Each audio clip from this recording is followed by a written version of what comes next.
तो इस video lecture में आप लोग को साइंस का इंपॉर्टेंट जो महत्वपूर्ण प्रश्न आप लोग को 2023 यानी फाइनल बोर्ड एग्जाम में पूछे जाएंगे, उसका हम सब्जेक्टिव क्वेश्चन यानी लघु और दीर्घ उत्तरीय आप लोग को प्रश्न बताने वाले, जो कि आप लोग वीडियो में लास्ट तक बने रहेंगे।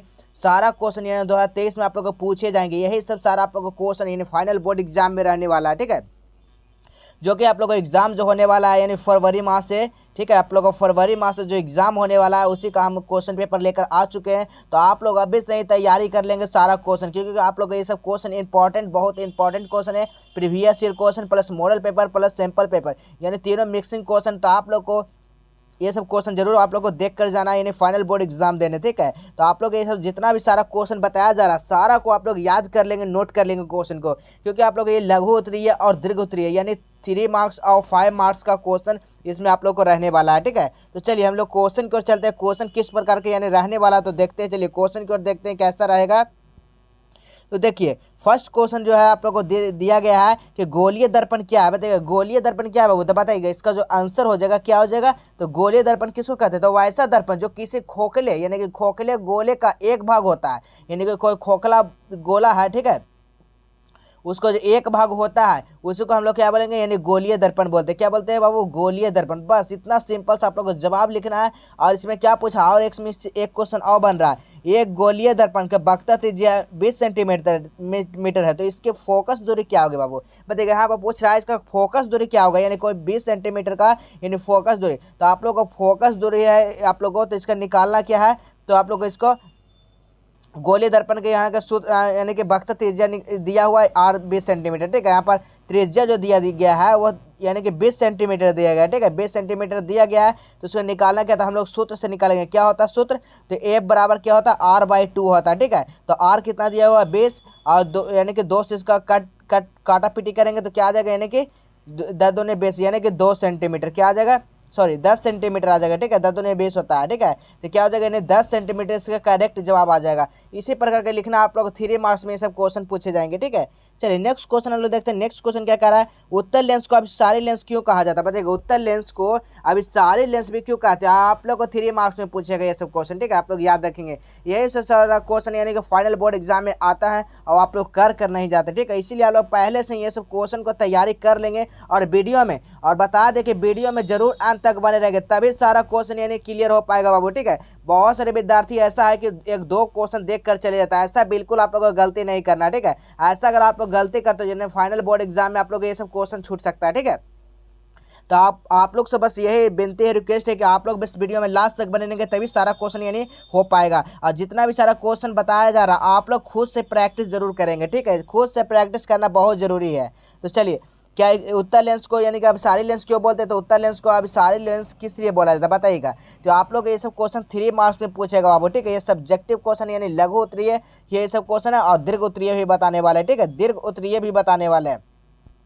तो चलिए इसका भी थोड़ा बहुत देख लेते हैं, मतलब कि क्या किसको बोलते हैं। तो उत्तर लेंस उससे होकर जो जान यानी कि होकर जाने वाले किरण पुंज को यानी कि अभिसारित करता है, इसलिए उत्तर लेंस को भी अभिसारी लेंस कहा जाता है। बस इसीलिए आप लोगों को कहा जाता है। आप लोग 3 मार्क्स एकदम आँख मूंद कर ले सकते हैं। ठीक है, चलिए नेक्स्ट क्वेश्चन देखिए क्या करा है, दृष्टि दोष क्या है, ये कितने प्रकार का होता है बाबू। बताइएगा दृष्टि दोष क्या है, ये कितने प्रकार का होता है। देखिए बहुत इंपॉर्टेंट क्वेश्चन है। ठीक है, दृष्टि दोष क्या है और ये कितने प्रकार का होता है बताइएगा, क्योंकि यही सब सारा क्वेश्चन फाइनल बोर्ड एग्जाम में आने वाले हैं, यानी 3 मार्क्स का आप लोग को पूछे जाएंगे क्वेश्चन। ठीक है, कितना मार्क्स है बाबू, तो आप लोग को फाइनल बोर्ड में 3 मार्क्स के क्वेश्चन पूछे जाएंगे। ठीक है, बताइएगा क्या हो जाएगा, इसका सही जवाब जो हो जाएगा क्या हो जाएगा बाबू, यानी कि इसका जो हो जाएगा क्या हो जाएगा, दृष्टि दोष क्या है, इसका कितने प्रकार के हैं। आप लोग ये सब क्वेश्चन को जरूर याद करके जाएंगे इन्हें फाइनल बोर्ड में, तभी आप लोग अच्छा स्कोर कर सकते हैं। ठीक है, चलिए नेक्स्ट क्वेश्चन देखिए क्या करा है, स्वच्छ आकाश का रंग नीला क्यों होता है। बताइए स्वच्छ आकाश का नीला जो होता है वो किसके कारण होता है,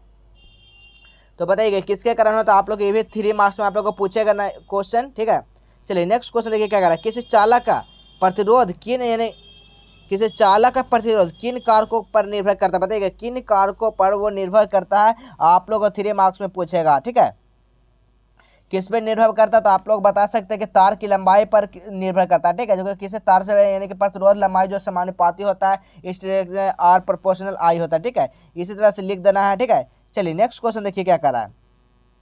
नेक्स्ट क्वेश्चन आपको है कि विद्युत मोटर का यानी कि विभक्त विलय का भूमिका क्या है, बताएगा। विद्युत मोटर का जो विलय भूमिका जो है वो क्या है, इसके बारे में लिखना है, ठीक है। चलिए आप लोग को 2 मार्क्स या 3 मार्क्स में पूछेगा क्वेश्चन। नेक्स्ट क्वेश्चन, प्रत्यावर्ती धारा और डिश धारा में अंतर बताएंगे। प्रत्यावर्ती धारा और डिश धारा में क्या अंतर बताएंगे, तो प्रत्यावर्ती जो होता है यानी एसी, जिसको बोलते हैं एसी, और डीसी किसको बोलते हैं यानी डीसी, यानी डायरेक्ट करंट अल्टरनेटिव करंट, ठीक है। ये दोनों को आप लोग को लिखना है। इसमें अल्टरनेटिव करंट, इसमें डायरेक्ट करंट होता है। इसी प्रकार का आप लोग को अंतर लिखना है दोनों में। 8 नंबर क्वेश्चन देखिए क्या करा, ओम का नियम लिखना है। क्या लिखना है बाबू, ओम का नियम। वेरी इंपॉर्टेंट क्वेश्चन हो सकता है इस और 5 नंबर में आप लोग को पूछ दे सकता है, ठीक है, ओम का नियम, ठीक है। चलिए नेक्स्ट क्वेश्चन की ओर चलते हैं। नेक्स्ट यानी कि प्रश्न जो है वो दीर्घ उत्तरीय प्रश्न आप लोग का बताने वाले। क्या है, तो दीर्घ उत्तरीय प्रश्न जो कि 5 मार्क्स में, क्या वो आप लोग को 5 मार्क्स में ये सब क्वेश्चन पूछने यानी कि देखने को मिलेगा। तो अब भी सही आप लोग सारा क्वेश्चन को तैयारी कर जाना है। क्या करना है बाबू, अब भी सही आप लोग को तैयारी कर जाना है कि आप लोग एग्जाम यानी फाइनल बोर्ड में हल्का मचा कर दम आ जाना ये सब क्वेश्चन को, ठीक है, धुआं कर आ जाना क्वेश्चन को, ठीक है। चलिएगा नेक्स्ट यानी कि देखिएगा 9 नंबर क्वेश्चन जो आप लोग को बोल रहा है, क्या बोल रहा है, तो प्रतिरोध और विभवांतर का ए समय मात्रा को लिखेंगे। जो ओम के नियम का यानी कि सत्यापन समझाइए, ठीक है, ओम का नियम को भी सत्यापन समझिए। इसमें देखिए 2 क्वेश्चन अटैच किया हुआ है। आप लोग को मात्र ओनली 5 मार्क्स में ये सब क्वेश्चन पूछे जाएंगे, ठीक है। तो ये सब क्वेश्चन को यानी कि घर में खुद से प्रैक्टिस जरूर करेंगे सारा को, क्योंकि आप लोग को पता होगा अगर आप कोचिंग जाते हैं कहीं भी जाते हैं तो ये सब क्वेश्चन जरूर पढ़ेंगे। तो आप लोग ये सब खुद से आप लोग प्रैक्टिस करेंगे तभी आप लोग को रिवीजन हो जाएगा। क्या हो जाएगा बाबू, जो पढ़ लिए उनके लिए रिवीजन हो जाएगा, जो नहीं जानते हैं वो अपना ये सब मतलब कि आंसर करने का प्रैक्टिस जरूर करेंगे। अगर इसको आंसर चाहते हैं कि हमको आंसर भी चाहिए तो आप लोग वीडियो में क्या करिएगा, तो आप लोग वीडियो में जरूर कमेंट कर दीजिएगा, ठीक है, कि आंसर भी दे दीजिए, ठीक है। आप लोग को आंसर भी मिल जाएगा। कहाँ मिलेगा, तो आप लोग को व्हाट्सएप और टेलीग्राम पर, ठीक है। अभी तक आप लोग व्हाट्सएप और टेलीग्राम को ज्वाइन नहीं किए तो जस्ट आप लोग डिस्क्रिप्शन में लिंक दिया गया, वहाँ से जाकर आप लोग ज्वाइन कर सकते हैं, ठीक है। चलिएगा नेक्स्ट क्वेश्चन देखिए क्या करा है, निम्न कारणों में बताएं। ये कारण क्या है, अवतल दर्पण का उपयोग हम यानी कि हजमाती दर्पण के रूप में क्यों किया जाता है। नेक्स्ट है क्वेश्चन है, उत्तल दर्पण का यानी कि उपयोग साइड मिरर के रूप में क्यों किया जाता है। अवतल दर्पण का उपयोग सोलर कुकर में क्यों किया जाता है, ठीक है। इसके बारे में लिखना आप लोग को 5 मार्क्स में आप लोग को पूछा जाएगा, ठीक है। चलिए नेक्स्ट आ गया यानी कि रसायन शास्त्र, जिसको केमिस्ट्री बोलते हैं। क्या बोलते हैं बाबू, केमिस्ट्री बोलते हैं, ठीक है। केमिस्ट्री में आप लोग को क्या पूछा जाएगा, तो केमिस्ट्री में आप लोग को जो पूछा जाएगा वो लघु उत्तरीय प्रश्न जो पूछा जाएगा यानी 3 मार्क्स में। देखिए क्या पूछा जाएगा, निम्न में से अभिकारक के संतुलित यानी कि आप लोग संतुलित रासायनिक समीकरण को लिखेंगे। जिंक प्लस यानी कि सिल्वर नाइट्रेट जो अभिक्रिया करके जो बनाएगा, क्या बनाएगा, जिंक नाइट्रेट प्लस सिल्वर बनाएगा, ठीक है। क्या बनेगा, जिंक प्लस सिल्वर। तो चलिए इसका सूत्र हम लिख देते हैं। क्या हो जाएगा इसका सूत्र, आप लोग ध्यान से देखिएगा, ध्यानपूर्वक आप लोग क्वेश्चन में देखेंगे, ठीक है।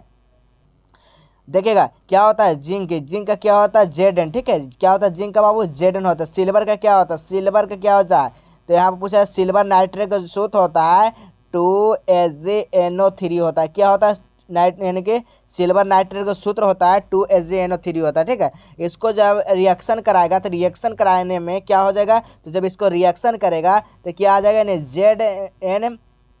ZnNO3 2 + 2Hg हो जाएगा, ठीक है, + 2Hg हो जाएगा, ठीक है। संतुलित करेंगे तो आप लोग को यहाँ पर देख सकते हैं 2Hg आ जाएगा, ठीक है। इसका इसी प्रकार का आपको लिख देना आप लोगों को, यानी कि 2 मार्क्स या 3 मार्क्स में आप लोग को पूछे जाएंगे सब क्वेश्चन, ठीक है।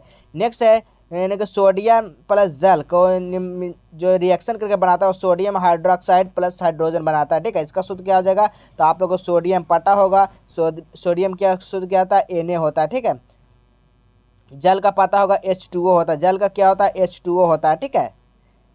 तो इसका जब रिएक्शन कराएगा तो क्या रिएक्शन करेगा, तो NaOH के होल टॉस प्लस H2O हो जाएगा, ठीक है। इसी प्रकार का लिख देना आप लोग को 2 मार्क्स यानी कि एक यानी कि आप लोग 2 मार्क्स इसमें आप लोग को पूछे जाएंगे, ठीक है। चलिए नेक्स्ट क्वेश्चन, सोडियम कार्बोनेट का जलीय विलयन का क्षारीय क्यों होता है। देखिए सोडियम जो होता है वो जलीय विलयन जो क्षारीय होता है वो क्यों होता है। देखिए सारा को आंसर तो हम बताना पॉसिबल नहीं है इस वीडियो में, लेकिन आप लोग को बता दें कि जितना भी अगर क्वेश्चन भी बताया जा रहा है बाबू, तो इससे भी आप लोग को हो सकता है कि आप लोग क्या करेंगे, तो सारा क्वेश्चन को नोट करके आप लोग खुद से प्रैक्टिस जरूर करेंगे बाबू। एक तरह से समझ लीजिए कि फाइनल बोर्ड ही एग्जाम आप लोग को आ गया है, जो कि ये सब क्वेश्चन हमको बनाना है। तो कैसे आप लोग सॉल्व करते हैं, तो ये सब क्वेश्चन को जरूर सॉल्व करेंगे बाबू। ये फालतू का वीडियो बिल्कुल नहीं इसको समझेंगे, क्योंकि आप लोग का ये जो क्वेश्चन है बाबू, ये रिपीटेड क्वेश्चन, ये सब बार बार आप लोग को पूछे जाता है क्वेश्चन, वही सारा हम क्वेश्चन लेकर आ रहे हैं, ठीक है। तो जो भी क्वेश्चन बताया जा रहा है खुद से आप लोग प्रैक्टिस करेंगे, लिखने की कोशिश करेंगे, ठीक है।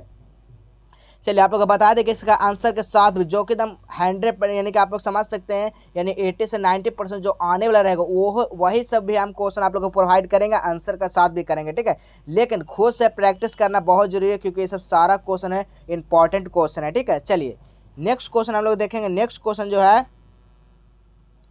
नेक्स्ट क्वेश्चन यानी 13 नंबर क्वेश्चन है, खनिज पदार्थ एवं अयस्कों के बीच को अंतर को लिखेंगे। क्या कर रहा है, खनिज पदार्थ एवं अयस्कों के बीच का दो गो अंतर लिखेंगे, ठीक है। दो अंतर लिख देंगे, ठीक है। हो सकता था आप लोग 3 अंतर दे दे, 5 अंतर दे दे, ठीक है। इसी प्रकार के लिख देना है। नेक्स्ट क्वेश्चन 14 नंबर का आ रहा है, कार्बन मुख्यतः सहसंयोजक यौगिक क्यों बनता है, बताइएगा। कार्बन जो मुख्य सहसंयोजक जो बनता है वो क्यों बनता है, ठीक है। तो चलिए, तो इसका जो होता है, जिसका इलेक्ट्रॉनिक विन्यास क्या होता है, 1s2 2s2 2p2 होता है, ठीक है। जो इसके बाहरी कथन में जो इलेक्ट्रॉनिक जो संख्या पाई जाती है वो 4 पाई जाती है, ठीक है। कार्बन में बाहरी इलेक्ट्रॉनिक संख्या कितना पाई जाता है, वो 4 पाई जाती है, ठीक है। आप लोग इसी प्रकार सारा आप लोग को लिख देना है, ठीक है। अभी से प्रैक्टिस करना चालू कर देंगे, ठीक है। चलिए नेक्स्ट क्वेश्चन जो कह रहा है, एक परमाणु इलेक्ट्रॉनिक विन्यास 8 से यानी कि 8 7 है, तो ये तत्व का जो नाम है वो परमाणु संख्या क्या हो जाएगा, बताइएगा। इसका परमाणु संख्या जो क्या हो जाएगा, बताइएगा। तो ये जो तत्व है वो क्या हो जाएगा, 8 8 2 10, 10 और 7 कितना होता है, 17 हो जाता है, ठीक है। 17 क्या हो जाएगा, यानी 17 क्लोरीन है इसमें, ठीक है। क्या हो जाएगा, इसमें 17 जो है क्लोरीन है, ठीक है। परमाणु संख्या जो 17 है वो क्या है, 17 में क्या है, क्लोरीन। बस इसका नाम लिख देना क्लोरीन, इसका नाम परमाणु संख्या का जो नाम है हो जाएगा वो क्लोरीन हो जाएगा। क्या हो जाएगा वो, यानी क्लोरीन हो जाएगा, ठीक है। चलिए नेक्स्ट क्वेश्चन देखेंगे, प्लास्टर ऑफ पेरिस की जल के साथ अभिक्रिया के लिए समीकरण लिखेंगे। प्लास्टर ऑफ पेरिस के जल के अभिक्रिया को लिखेंगे समीकरण। आप लोग को 3 मार्क्स में आप लोग को पूछे गए सब क्वेश्चन, ठीक है। तो चलिए इसका सूत्र हम बता देते हैं। प्लास्टर ऑफ पेरिस का क्या होता है, CaSO4। चलिए इसका हम मतलब कि समीकरण बता देते हैं, ठीक है। इंटू H2O प्लस 2H2O हो जाएगा। इसको रिएक्शन जब करेगा तो कैसा बनेगा वो बताइएगा। इसका जब रिएक्शन करेगा तो क्या बनेगा, तो 2CaSO4 इंटू 2H2O बन जाएगा, ठीक है। चलिएगा नेक्स्ट क्वेश्चन देखिए क्या कर रहा है, वन संरक्षण हेतु क्या कदम आवश्यक है, इसके बारे में लिखना आप लोगों को 3 मार्क्स में पूछेगा, ठीक है।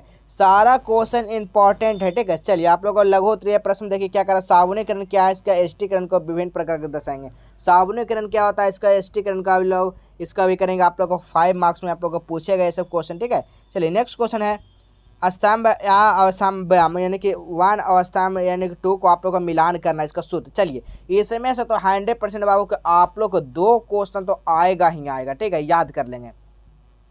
देख लीजिएगा, बेकिंग सोडा का सूत्र होता है वो क्या होता है वो बताइएगा। बेकिंग सोडा का सूत्र क्या होता है, तो बेकिंग सोडा का जो सूत्र होता है वो क्या होता है, NaHCO3 होता है। क्या होता है, बेकिंग सोडा का सूत्र क्या होता है, NaOH यानी इसका जो मिल जाएगा वो किस में मिल जाएगा, ऑप्शन नंबर सी में मिल जाएगा, ठीक है। नेक्स्ट है धोवन सोडा। धोवन सोडा का रासायनिक सूत्र क्या होता है धोवन सोडा का, तो Na2CO3 इंटू 10H2O होता है। क्या होता है, 10H2O है। ये कौन सा ऑप्शन में आ जाएगा, तो धोवन सोडा जो आ जाएगा यानी ऑप्शन नंबर डी में इसका आ जाएगा, ठीक है। गोबर लवण है, गोबर लवण का क्या हो जाएगा सूत्र, गोबर लवण जो सूत्र हो जाएगा क्या हो जाएगा, यानी Na2SO4 ये हो जाएगा, ठीक है। नेक्स्ट नीला थोथा, देखिए वेरी इंपॉर्टेंट क्वेश्चन, नीला थोथा का सूत्र बताएगा। सॉरी गलत हो गया, ठीक है। आप लोग को बेकिंग सोडा का सूत्र होता है वो क्या होता है, तो ये तो सही है, ठीक है, Na3 होता है, ठीक है। और धोवन सोडा का क्या होता है रासायनिक सूत्र बताएगा। धोवन सोडा का जो रासायनिक सूत्र होता है वो Na2CO3 हो जाता है, ठीक है। Na2 क्या होता है, NaCO इंटू 10H2 हो जाता है, ठीक है। और गोबर जो लवण है वो क्या हो जाएगा, गोबर लवण का जो सूत्र होगा ये हो जाएगा, ठीक है। और नीला थोथा का जो सूत्र हो जाएगा क्या हो जाएगा, नीला थोथा का सूत्र, तो नीला थोथा का जो सूत्र होगा CuSO4 इंटू 5H2O हो जाएगा, ठीक है। जिप्सन का सूत्र बताइएगा, जिप्सन का सूत्र। चलिए बताइए कौन सा ऑप्शन इसमें बच रहा है, जिप्सन का सूत्र जो हो जाएगा वो CaSO4 इंटू 2H2O हो जाएगा, ठीक है। इसी प्रकार का आप लोगों को याद कर लेना। चलिए इसको हम मिला देते हैं, कौन सा हो जाएगा, तो बेकिंग सोडा जो हो जाएगा वो किस में हो जाएगा, तो इसमें हो जाएगा, ठीक है। धोवन सोडा, धोवन सोडा क्या हो जाएगा, धोवन सोडा Na2CO3 इंटू 10H2 हो जाएगा। लवण गैस यानी गोबर जो लवण हो जाएगा वो कौन सा में आ जाएगा ऑप्शन, गोबर लवण हो जाएगा, इसमें आ जाएगा। नीला थोथा इसमें आ जाएगा और जिप्सन जो आ जाएगा इसमें आ जाएगा, ठीक है। इसी प्रकार आप लोग एक बार स्क्रीनशॉट ले लेंगे क्योंकि ये क्वेश्चन 100% श्योर है कि आप लोग को आएगा, ठीक है। चलिए नेक्स्ट क्वेश्चन हम लोग देखेंगे। नेक्स्ट क्वेश्चन जो है इस प्रकार देखिए, किस प्रकार प्रकाश संश्लेषण क्या है, इसका रासायनिक समीकरण को लिखेंगे। प्रकाश संश्लेषण क्या है, इसका रासायनिक समीकरण को आप लोग को लिख देना है, बस आप लोग को 3 मार्क्स लेकर आना है, ठीक है। चलिए नेक्स्ट क्वेश्चन देखिए क्या कह रहा है, श्वसन एवं दहन में कोई अंतर को स्पष्ट करेंगे। क्या पूछ रहा है बाबू, तो यहाँ पर श्वसन और दहन के लिए कोई 2 अंतर स्पष्ट करेंगे, ठीक है। श्वसन और दहन में क्या अंतर है, ठीक है। चलिए नेक्स्ट क्वेश्चन है, मानव परिवहन तंत्र में घटन यानी कि घटक और कौन कौन से ऐसे किन्हीं 2 घटकों का कार्य लिखेंगे। 3 मार्क्स में आप लोग को पूछेगा, एकदम तहलका मचा के आएंगे बाबू, एकदम गर्दा गर्दा कर देना, ठीक है। चलिए नेक्स्ट क्वेश्चन, उत्सर्जन का परिभाषा देंगे। उत्सर्जित पदार्थ क्या है, बताइएगा। उत्सर्जन की परिभाषा देंगे, उत्सर्जित पदार्थ क्या है। तो उत्सर्जन क्या है, उत्सर्जन जो है किसी सजीव प्रणाली यानी कि प्राणी के शरीर के अंदर उपस्थिति यानी कि आवश्यक पदार्थों को जो उसके शरीर के विभिन्न अंगों के द्वारा जो बाहर निकलने वाले प्रक्रिया को उत्सर्जन ही कहते हैं, ठीक है। क्या कहते हैं उसको, उत्सर्जन कहते हैं। उत्सर्जन के यानी कि किसको बोलेंगे, जैसे कि मूत्र हो गया, पसीना हो गया, सब क्या है, उत्सर्जन हो गया, ठीक है। चलिए हम लोग नेक्स्ट क्वेश्चन की ओर चलते हैं। नेक्स्ट क्वेश्चन है, मानव में परिवहन तंत्र में कौन सा घटक, चलिए इसे बता दिए। चलिए नेक्स्ट क्वेश्चन, जंतु और रासायनिक में समन्वय कैसे होता है, बताइए। जंतु में रासायनिक समन्वय कैसे होता है, यानी 24 का। आप लोग इसको भी लिख देना, आप लोग को 3 मार्क्स में आप लोग को पूछेगा ये सब क्वेश्चन। ये सब सारा क्वेश्चन को ना आप लोग याद कर लेंगे बाबू, ठीक है। याद कर लेंगे, इसका आंसर कर सकते, क्योंकि जितना भी सारा आप लोग हो सकता है तो याद अगर नहीं कर पाते हैं ना, तो एक बार जरूर आप लोग इसको प्रैक्टिस जरूर करेंगे लिखने के। लिखने से आप लोग क्या हो जाएगा, तो याद हो जाएगा, ठीक है। चलिए नेक्स्ट क्वेश्चन, अलैंगिक जनन के अपेक्षा में लैंगिक जनन का लाभ है, बताएगा। लैंगिक जनन की अपेक्षा में जो लैंगिक जनन का लाभ जो है वो क्या है, तो आप लोग इसको भी बारे में लिख देना, आप लोग को 3 मार्क्स में क्वेश्चन पूछा जाएगा, ठीक है। चलिए नेक्स्ट क्वेश्चन, यानी कि परितंत्र घटनाओं में भूमिका क्या है, आप लोग इसको भी लिख देना है, ठीक है। चलिए नेक्स्ट क्वेश्चन देखिए क्या करें। नेक्स्ट क्वेश्चन अब आ गया दीर्घ उत्तरीय प्रश्न, जो कि बायोलॉजी का ये सब सारा क्वेश्चन है, ठीक है, जीव विज्ञान जिसको बोलते हैं। चलिए नेक्स्ट क्वेश्चन देखिए, यानी कि 27 नंबर क्वेश्चन जो कह रहा है, वो ओजोन का निर्माण एवं लवण क्षार किस प्रकार होता है, बताइएगा। ओजोन का निर्माण लवण क्षार किस प्रकार का होता है, आप लोग को 5 मार्क्स में पूछेगा बाबू, ठीक है। क्योंकि जितना भी सारा क्वेश्चन बताए हैं वेरी इंपॉर्टेंट क्वेश्चन, जो महत्वपूर्ण क्वेश्चन है, ठीक है, जो कि यानी फाइनल बोर्ड एग्जाम में 2023 का यानी फाइनल बोर्ड एग्जाम में ये सब सारा क्वेश्चन आप लोग को आने वाला है, ठीक है। चलिए नेक्स्ट क्वेश्चन देखिए क्या कह रहा है, एक प्रयोग द्वारा यानी दर्शाएं कि प्रकाश संश्लेषण के लिए क्लोरोफिल आवश्यक है। इसको दर्शाना है क्लोरोफिल का आवश्यक क्यों है, इसके बारे में आप लोग को 5 मार्क्स में आप लोग को पूछेगा क्वेश्चन बाबू। तो जितना आप लोग को हो सकता है आप लोग वीडियो में जरूर लास्ट तक बनने की कोशिश करेंगे, क्योंकि आप लोग को ये 10 मिनट का वीडियो आप लोग को क्या तो 100% में बदलने वाला है बाबू, ठीक है। 10 मिनट का वीडियो आप लोग को 100% में आप लोग को रिजल्ट है वो बदलने वाला है। इसीलिए आप लोग को बोलते हैं आप लोग मेहनत करते रहे, जरूर ऊंचाइयों तक आप लोग जाएंगे, ठीक है। इसीलिए आप लोग हमेशा बार बार बोलते हैं कि आप लोग वीडियो में जरूर लास्ट तक बने रहेंगे बाबू, ठीक है। क्योंकि ये सब सारा क्वेश्चन जितना भी बताया जा रहा है हमारे चैनल द्वारा, ठीक है, हमारे चैनल द्वारा जो भी सब्जेक्ट है, मैथ हो, मैथ का स्पेशल आप लोग को बता दें कि इसमें आप लोग को बहुत ही बेहतरीन तरीके से तैयारी कराया जा रहा है, जो कि 0 लेवल से आप लोग हीरो तक जा सकते हैं, ठीक है। तो आप लोग मैथ को जरूर पूरा फुल वीडियो आप लोग देखेंगे, क्योंकि आप लोग को बहुत ही इंपॉर्टेंट क्वेश्चन बताया जा रहा है मैथ में, जो कि आप लोग को कोई भी बच्चा अगर नहीं कुछ भी नहीं जानता होगा, ठीक है, कुछ भी अगर नहीं जानता वो एकदम पूरा तरह से सीख सकते हैं मैथ, ठीक है। कुछ भी नहीं जानता वो भी आप लोग इस चैनल से सीख सकते हैं। आप लोग को पूरा एकदम सॉल्यूशन के साथ ऑब्जेक्टिव में जो सॉल्यूशन होता है उसको सॉल्यूशन की तरह यानी कि पूरा बताया जा रहा है, ठीक है। तो चलिए हम लोग फिर मिलेंगे यानी नेक्स्ट क्लास में, तब तक के लिए इतना ही।